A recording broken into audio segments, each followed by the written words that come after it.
இங்க சின்ன வயசுல ஹீரோவோட ஃபேமிலி வெளியூருக்கு கிளம்பிக்கிட்டு இருப்பாங்க. அப்ப அவங்க சொந்தக்காரர் ஒருத்தர் கட்சியில இருப்பாரு. அவர் வந்து என் காரை எடுத்துட்டு போங்கன்னு அவங்க அப்பா கிட்ட கொடுத்த உடனே எல்லாருமே கார்ல ஏறி போய்கிட்டு இருக்காங்க. அப்ப வந்து எதிர்கட்சிக்காரங்க இதுல யார் இருக்காங்கன்னே தெரியாம குண்டை போட்டு அவங்க எல்லாருமே கொண்டுடுறாங்க. ஹீரோவையும் அந்த மொத்த கட்சியை எடுத்து வளர்க்க ஆரம்பிக்கிறாங்க.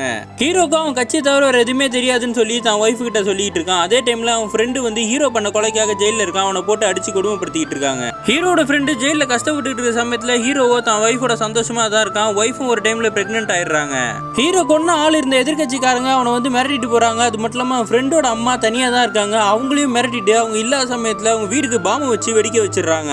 ஃப்ரெண்டோட அம்மாவையும் கூட்டு வந்து ஹீரோ வீட்டுல விட்டுறாங்க. அவங்க தான் பாத்துக்கிட்டு இருக்காங்க. ஆனா ஹீரோக்கும் இதுக்கப்புறம் தான் நிறைய பயம் வருது. நைட் ஆனாலுமே தூக்கம் இல்லாம இருக்கான். ஒரு நாள் மெடிக்கல்ல தன் ஒய்ஃபுக்காக மருந்து வாங்க போயிருக்கான். அப்ப அங்க ஒரு சின்ன பொண்ணை பார்த்து அவ கூட விளையாடிக்கிட்டு இருக்கான். அப்ப ஃப்ரெண்டு வந்து சொல்றான், நீ கொன்னிய ஒரு ஆளு அவங்களோட ஒய்ஃபும் பொண்ணு தான் அவங்க ரோட கிராஸ் பண்ணவே கஷ்டப்பட்டு இருக்காங்க. ஹீரோக்கு நாளைக்கு நம்ம ஒய்ஃபுக்கும் நம்ம குழந்தைக்கும் இதே மாதிரி தான் ஆயிருமோ, நம்ம செத்ததுக்கு அப்புறம் யோசிச்சுக்கிட்டு இருக்கான்.